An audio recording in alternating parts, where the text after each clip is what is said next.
Happy Sunday. Getting something off my chest real quick this AM. Message to all journalists, reporters, etc., man.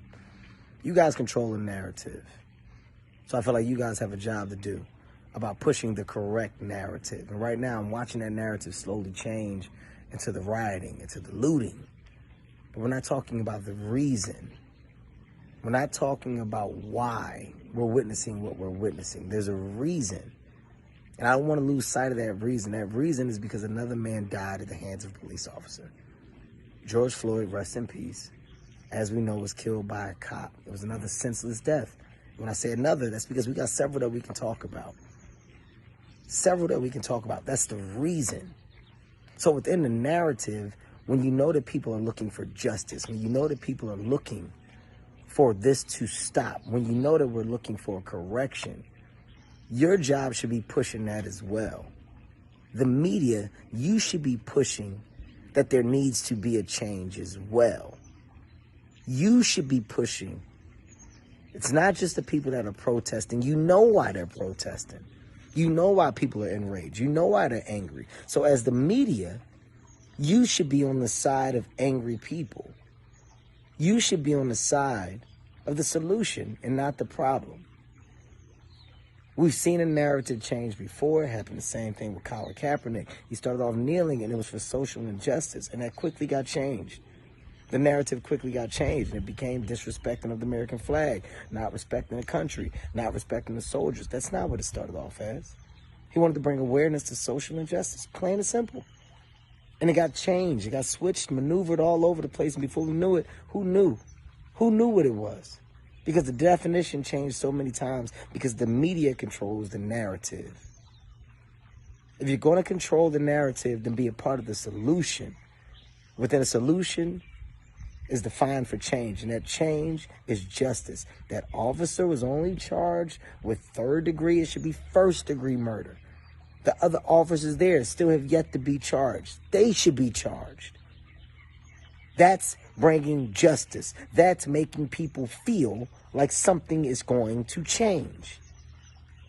Force the hand of the people that are higher.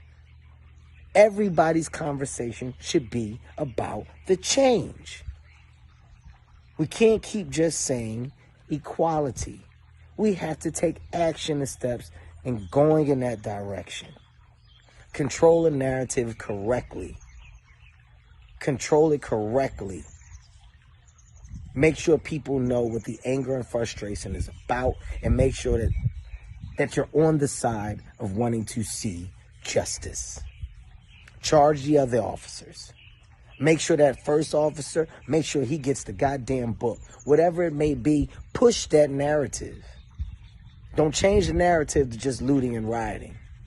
And when you do, you make sure you show everybody that's out there doing it. Because it's not just us.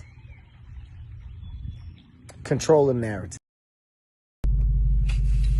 Good morning. I woke up irritated. Irritated, angry. Everything above. Just go everything above. Yesterday on my radio show, Straight from the Heart, we covered the passing of George Floyd.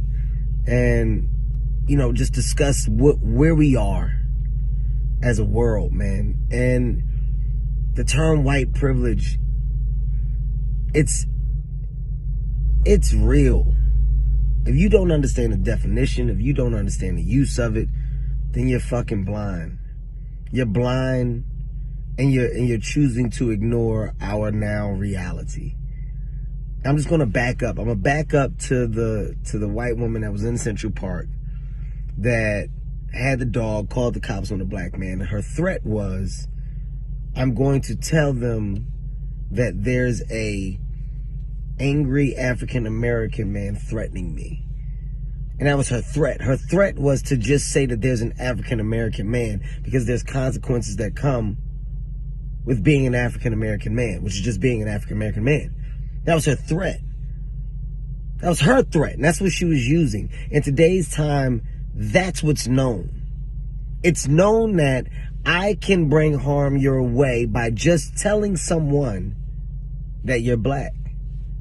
That's a fucking problem. It's been a problem But the problem is on full display right now.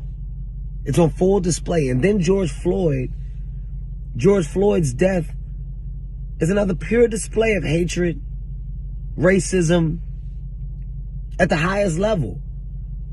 And after it's over, the thing that can almost at least correct is immediate reaction of consequences. And instead we wait.